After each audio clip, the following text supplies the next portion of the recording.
ఈ పులివెందుల నియోజకవర్గానికి సంబంధించిన నాయకులు మాట్లాడతారు.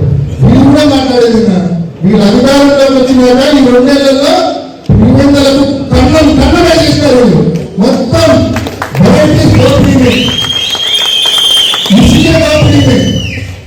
ఏ వదిలిపెట్టారు? మత్తాదుతో ఇష్టం వచ్చినట్టు ఆడిస్తూ ఉన్నారు. పేదల భూముల డీకేటీ భూముల పైన వీళ్ళు వచ్చి దౌర్జన్యంగా లిటిగేషన్ పెట్టడం, డబ్బులు ఎక్కడం, ఇష్టం వచ్చినట్టు ఈ ఊరు మొత్తానికి కన్నం వేసేసినారు. ప్రజల వీళ్ళ చేతిలో అధికారం పెడితే ఇంత ఘోరంగా వీళ్ళ పరిపాలన ఉంది. ఏ ఒక్క సమస్యగా పట్టించుకుంటున్నారా అని చెప్పి అడుగుతారు.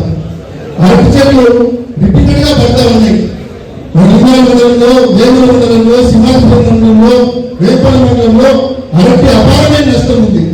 మరి ఏమైనా అరటికి ఇప్పటి వరకు పంటల బీమా ఇప్పించిన దాఖలాలు ఉన్నాయి? అరటికి సంబంధించిన నష్టపరిహారం ఇప్పించే ప్రయత్నం చేస్తారు కదా. మార్చి 22, 2025లో జరిగిన నష్టానికి ఈ రోజు వరకు ఇన్పుట్ సబ్సిడీ లేదు. ఈ రోజు వరకు పంటల బీమా లేదు. ఏ ఒక్క ప్రజా సమస్య ఈ ఊరు అభివృద్ధి పైన ఎటువంటి ప్రయత్నం చేయడం ఈ ఊరి అభివృద్ధి పైన. సో పులివెందుల అభివృద్ధి పైన మీరు ఎటువంటి ప్రయత్నం చేయరు.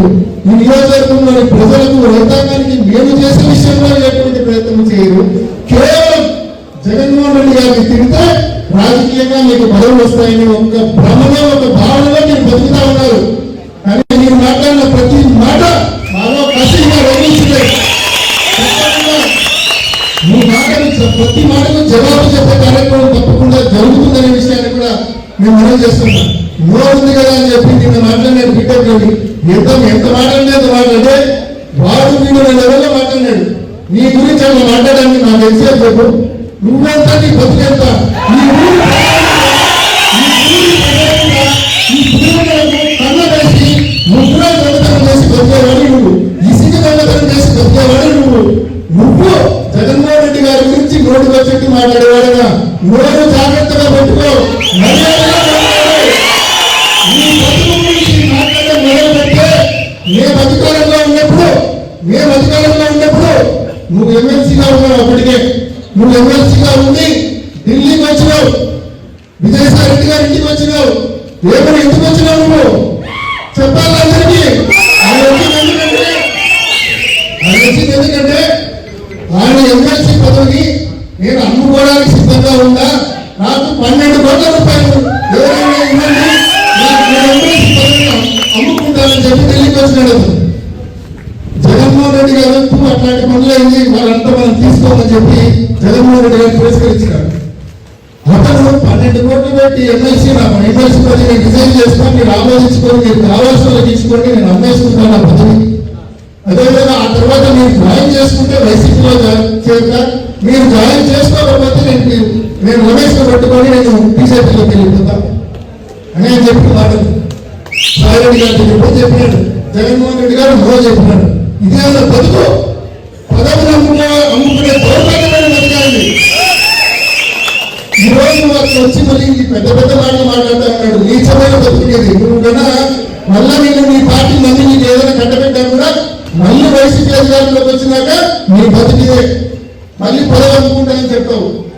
ఈరోజు ఎమ్మెల్సీలతో సుమారుగా 20 మందితో రాజీనామా చేయించారు మన పార్టీకి సంబంధించిన ఎమ్మెల్సీ. కానీ అలా చైర్మన్ మంచోడు అయ్యి వాళ్ళ రాజీనామాలు యాక్సెప్ట్ చేయాలి.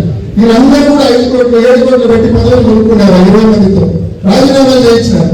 మండలి చైర్మన్ అక్కడ రాజీనామాలు ఆమోదించడం లేదు కాబట్టి వీళ్ళందరికీ పదవులు రావడం. అంటే పదవి అమ్ముకునే పరిస్థితి నుంచి ఈ రోజు కోర్టు పెట్టి పదవి కొనుక్కునే పరిస్థితి వరకు వచ్చినా ఉంటే పులివెందులకు ఏ స్థాయిలో కన్నం వేసినామని నువ్వు ప్రతి ఒక్కరు కూడా అర్థం చేసుకోవాల్సి వస్తుంది. చక్రాపేట మండలంలో ఇక్కడ ఉన్నారు. మీకు తెలిసి రోజు ఎన్ని ట్రిప్పులు 100 ట్రిప్పులు కనీసం చక్రాపేట నుంచి బెంగళూరు పోతుంది. మీకు వెళ్ళాగా మీరు 10 రోజులు చూస్తారు. సో ఎవరు చూడలేదని అనుకోరు. వేరే మండలంలో ఉన్నారు.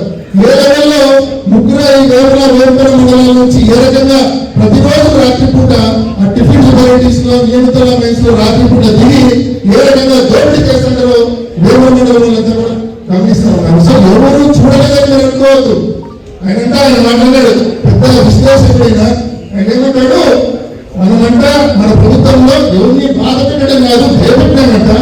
భయపెట్టాం కాబట్టి మనకు వల్ల ఓటేయగంట. ఆయన నీ నీతి వాక్యాలు శుద్ధి వాక్యాలు బాధ పెట్టడం భయపెట్టడం కాదు. నువ్వు ప్రజలను ప్రజల సొమ్మును దోపిడీ చేస్తారు. ముందుకి ప్రభుత్వాన్ని వదిలిపెట్టే సమస్య ఉండదని చెప్పి మనం చేస్తూ తప్పకుండా ప్రజల చెంత ప్రజల చేత నీకు బుద్ధి చెప్పించే కార్యక్రమం కూడా తప్పకుండా ముందు రోజుల్లో జరుగుతుందని చెప్పి కూడా తప్పకుండా తెలియజేస్తూ ఇటువంటి వాళ్ళు మాట్లాడే మాటలకు దయచేసి కూడా ఎవరు కూడా ఒప్పిడి గురి కావద్దు. ఆయన మాటలు చూసినప్పుడు అదేవిధంగా వేదిక మండలం నాయకులు మాట్లాడిన మాటలు చూసినప్పుడు నాకు కూడా కొంచెం నొప్పి తగిలింది. దయచేసి కూడా ఈ నొప్పిని ఈ అవమానాన్ని ఓపిక భరిద్దాము. మన టైం తప్పకుండా వస్తుంది. మన టైం వచ్చినప్పుడు ఈ ఊరికి మంచి చేసి మనం ఎక్కడైనా టైం వచ్చినప్పుడు కక్షలు కార్మికులతో మనం కసితో ఇంకా మంచి చేసి మనం సమాధానం చేద్దాం. మొత్తం లైట్స్ అన్ని ట్రాన్స్ఫార్మర్లు అన్నీ ఆఫ్ చేసి కాంప్రెషర్లు డైనమిట్లు పెట్టి పేల్చి వాళ్ళ ఇంట్లో ఉండే మొత్తం ఇప్పుడు మనుషులంటే వాళ్ళు ఎవరు లేరు, లేడీస్ని కూడా చాలా అసభ్యకరంగా ప్రవర్తించి అందరినీ బయటికి పంపించారు. వాళ్ళ మెడల్లో ఉండే గొలుసులు పట్టు చీరలు అవన్నీ కూడా లూటీ చేసి ఇంట్లో ఉండే పశువులను ఇడ్చాలనే ఇంగిత జ్ఞానం కూడా లేకుండా డైనమిట్లు పెట్టి పేల్చితే వాళ్ళకు ఉండే పశు సంపద అంతా కూడా ఆ రోజు చనిపోయి అది చూసేదానికి కానీ అంత హృదయ విదారకంగా అంటే రాజారెడ్డి కానీ వీళ్ళతో పెట్టుకుంటే ఊరు మీదకి వచ్చి విచ్చలవిడిగా కరెంటు లైట్లు స్విచ్ ఆఫ్ చేసి ఇండ్లు కూడా డైనమిట్లు పెట్టి మేము పేలుస్తాము. అంతటి భయానకమైన వాతావరణాన్ని లింగాల మండలంలో సృష్టించి ఇది చెప్పాల్సి వస్తుందంటే దానికి రాజకీయానికి సంబంధం ఉంది. ఇంతటి భయానకమైన వాతావరణాన్ని సృష్టించి లింగాల మండలం అంతా రిగ్గింగ్ చేసుకునేవాళ్ళు. ఎప్పుడైతే మన చంద్రబాబు నాయుడు గారు ముఖ్యమంత్రి అయిన తర్వాత 1996లో ఎంపీ ఎలక్షన్స్ వచ్చాయి. అక్కడ రాజమోహన్ రెడ్డి గారు కంటెస్ట్ చేశారు. అప్పుడు ఈయన 4,000 చిల్లర 5,000 స్వల్ప మెజార్టీతో గెలిచినారు. అప్పుడు ఏం జరిగింది, లింగాల మండలంలో అబౌవ్ 90% పోల్ అయినాయని చెప్పి మొత్తం లింగాల మండలం బాక్సులంతా రిగ్గింగే. ఆ బాక్సులన్నీ పక్కన పెడితే మళ్ళా కింద పడి ఆ బాక్సులు ఎంచితే అంతా కూడా వన్ సైడ్ రిగ్గింగ్. అంటే ఒక హత్యలు లింగాల మండలంలో 2 హత్యలు ఒక డైనమిట్లు పెట్టి భయభ్రాంతులను చేసి ఓట్లన్నీ చేయించుకొని ఆ తర్వాత ఆ రోజే మీరు ఎంపీగా ఓడిపోయింటే మీకు ఇంత రాజకీయ భవిష్యత్తు ఉండేది కాదు. అంటే ప్రతి మర్డర్ వెనుక కూడా వాళ్ళ ఒక పొలిటికల్ గెయిన్ అనేది ఉంటుంది. అసలు మీరు ఇంకా మామూలుగా ఆశ్చర్యపడతారు. గతంలో లింగాల మండలంలో ఎలక్షను రాత్రే బ్యాలెట్లన్నీ గుద్దేసుకొని పొద్దున ప్రజలు వచ్చే వారికి సంతకం పెట్టించుకొని పంపించేవాళ్ళు. అంటే పోలింగ్ అంతా రాత్రే పోలింగ్ ఆఫీసర్ని కంట్రోల్లో పెట్టుకొని ఆ ఊర్లోకి వస్తేనే రాత్రే బ్యాలెట్ పేపర్లు వస్తాయి. బ్యాలెట్ పేపర్లు రాత్రే అన్ని గుద్దేసుకొని పొద్దున్న ఎవరైనా జనాలు వస్తే వాళ్ళతో వరకు సిగ్నేచర్ పెట్టుకొని పంపించేవాళ్ళు. అలాంటి ప్రజాస్వామ్య వ్యవస్థ వచ్చేసి పులివెందుల్లో ఉండేది. తర్వాత భారత్ బంద్ అని అప్పుడు మనం రామారావు గారి నాయకత్వంలో ఉన్నప్పుడు నేషనల్ ఫ్రంట్లో ఉన్నాం. భారత్ బంద్ జరిగితే విపరీతంగా పులివెందుల్లో జనాలు వచ్చి భారత్ బంద్ బాగా సక్సెస్ అయింది. ఆ రోజు ఏదైతే వాళ్ళకు కాలేజెస్ ఉన్నాయి, డిగ్రీ కాలేజ్ కానీ డిప్లొమా కాలేజ్ కానీ అప్పటికి వాళ్ళ కాలేజీలే, ఆ కాలేజీ లేకపోయి కూడా స్టూడెంట్స్ను లెక్చరర్స్ను ఈరోజు బంద్ అని చెప్పి పంపించారు. ఇంతవరకు వాళ్ళ కాలేజీలోకి ఎంటర్ అయిన చరిత్ర ఎప్పుడు లేదు. మా కాలేజీలోకి వచ్చి మా కాలేజీలే మూపించేంత ఇది ఉందా మీకు తెలుగుదేశం వాళ్ళకు? ఇది కాదు, కంట్రోల్ తప్పింది, మనకు భయం పోయింది, ఏదోటి భయం క్రియేట్ చేయాలని అప్పటికప్పుడు ఒకతను విలేకర్ నారాయణ అని ఏదన్నా మంచి స్టోరీలు తెలుగుదేశం పార్టీ తరపున రాసన్నాడు. విలేకర్ నారాయణ మర్డర్ పులివెందుల్లో. తర్వాత ఒక వారం గ్యాప్ ఇచ్చి నంద్యాలపల్లి శివరామరెడ్డి అని ఆయన మర్డర్. వాళ్ళకు రాజకీయాలు ఏం సంబంధం లేదు పెద్దగా, జస్ట్ సానుభూతి పరులు. ఆ 2 మర్డర్స్తో పులివెందుల టౌన్ అంతా సరెండర్. ఏ సంబంధం లేకుండా కొంచెం సానుభూతి పరులుగా ఉండే వాళ్ళనే మర్డర్ చేస్తే ఇంకా తెలుగుదేశం వైపు యాక్టివ్గా తిరిగే వాళ్ళ మా పరిస్థితి ఏందని ఆ 2 మర్డర్స్తో పులివెందుల టౌను ఆ తర్వాత ఆటోమేటిక్గా ఇచ్చేసి మర్డర్. తర్వాత